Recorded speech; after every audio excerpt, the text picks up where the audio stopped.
PKR கட்சியின் முன்னாள் துணைத் தலைவரும் பண்டான் நாடாளுமன்ற உறுப்பினருமான ரவிஜி ரம்லியும் அவருடன் கூட்டு சேர்ந்திருக்கும் 8 பிகேஆர் நாடாளுமன்ற உறுப்பினர்களும் உடனடியாக கட்சியில் இருந்து இடைநீக்கம் செய்யப்பட வேண்டும் என்று வலியுறுத்தப்பட்டுள்ளது. நீதித்துறையில் தலையிட்டது மற்றும் நீதிபதிகள் நியமனம் குறித்து விசாரணை நடத்த அரசு ஆணையம் அமைக்கப்பட வேண்டும் என்று நெருக்குதல் கொடுத்து வருவதற்காக அந்த 9 பேரும் கட்சியில் இருந்து இடைநீக்கம் செய்யப்பட வேண்டும் என்று ஜொகூரில் உள்ள 19 பிகேஆர் தொகுதிகள் போர்க்கொடி தூக்கியுள்ளன.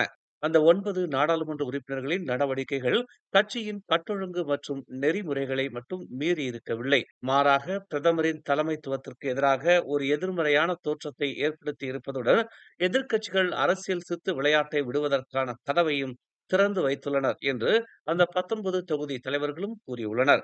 இதில் சம்பந்தப்பட்டுள்ள அந்த 9 நாடாளுமன்ற உறுப்பினர்களின் கட்சி உறுப்பியத்துவத்தை உடனடியாக இடைநீக்கம் செய்யுமாறு கட்சியின் தலைமைச் செயலாளர் ஃபுசியா சல்லேவை தாங்கள் வலியுறுத்துவதாக நேற்று வெளியிட்டுள்ள ஒரு அறிக்கையில் அவர்கள் தெரிவித்துள்ளனர்.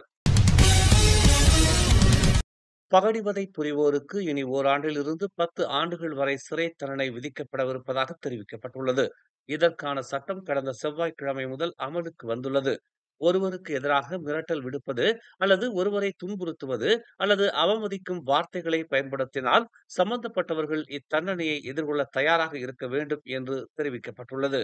தற்கொலை செய்து கொள்ள முயற்சி செய்யும் அளவுக்கு ஒருவரை வேண்டும் என்றே துன்புறுத்துவோருக்கு அதிகபட்ச தண்டனையாக 10 ஆண்டுகள் வரைக்குமான சிறை அல்லது அபராதம் அல்லது இரண்டுமே விதிக்கப்படலாம் என்று தெரிவிக்கப்பட்டுள்ளது.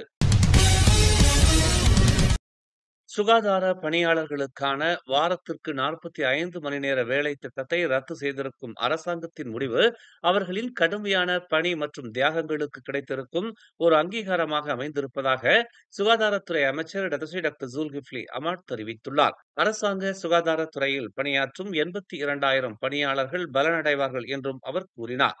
இந்த விதிவிலக்கு தாதியர்கள், சமூக சேவை தாதியர்கள், ஆபத்து அவசர பிரிவுகளில் பணியாற்றும் மருத்துவ அதிகாரிகள், உதவி மருத்துவ அதிகாரிகள் மற்றும் மருத்துவ உதவியாளர்களுக்கும் பொருந்தும் என்று அவர் கூறினார்.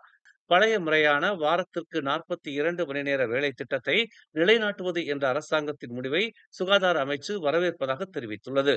ஒவ்வொரு நாளும் அனைத்து வேலைகளிலும் தங்களின் உயிருக்காக போராடி கொண்டிருக்கும் நோயாளிகளுக்கு ஓய்வின்றி உதவி செய்து வரும் சுகாதார பணியாளர்களின் உணர்வு மற்றும் தியாகங்களுக்கான அங்கீகாரமாக இம்முடிவு அமைந்துள்ளதாக நேற்று வெளியிட்டுள்ள ஒரு அறிக்கையில் டாக்டர் ஜுல்கிஃப்லி இதனை தெரிவித்தார்.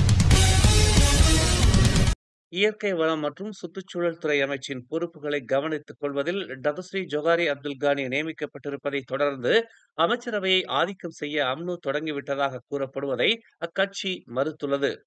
மக்களவை கூட்டம் விரைவில் நடைபெறவிருப்பதன் காரணத்தினால்தான் செத்யாவங்சா நாடாளுமன்ற உறுப்பினர் நிக் அமாட் ராஜினாமா செய்திருக்கும் அந்த அமைச்சின் பணியை தாம் கவனித்துக் கொள்வதற்காக அரசாங்கம் தம்மை நியமித்திருப்பதாக ஜொகாரி குறிப்பிட்டுள்ளார். அம்னோ தற்போது 26 நாடாளுமன்ற தொகுதிகளை மட்டுமே கொண்டிருப்பதால் அமைச்சரவையையோ அரசாங்கத்தையோ அதனால் ஆதிக்கம் செய்ய முடியாது என்றும் அம்னோ உதவித் தலைவருமான ஜொகாரி தெளிவுபடுத்தினார். அரசாங்கத்தை நடத்தி வரும் ஒற்றுமை அரசாங்க கூட்டணி தற்போது மக்களவையில் 148 தொகுதிகளை கொண்டுள்ளது. இதுதான் நடப்பு அரசாங்கத்தின் வலிமை என்று அவர் குறிப்பிட்டார். பினாங்கில் உள்ள 3 பன்றி பண்ணைகள் ஆப்பிரிக்க பன்றிக் காய்ச்சலால் பாதிக்கப்பட்டுள்ளன. இதனால் இதுவரை 50 பன்றிகள் இறந்துள்ளதாக மாநில கால்நடைத்துறை இயக்குநர் டாக்டர் ஜைரா பானு முகமது ரஜாக் தெரிவித்துள்ளார்.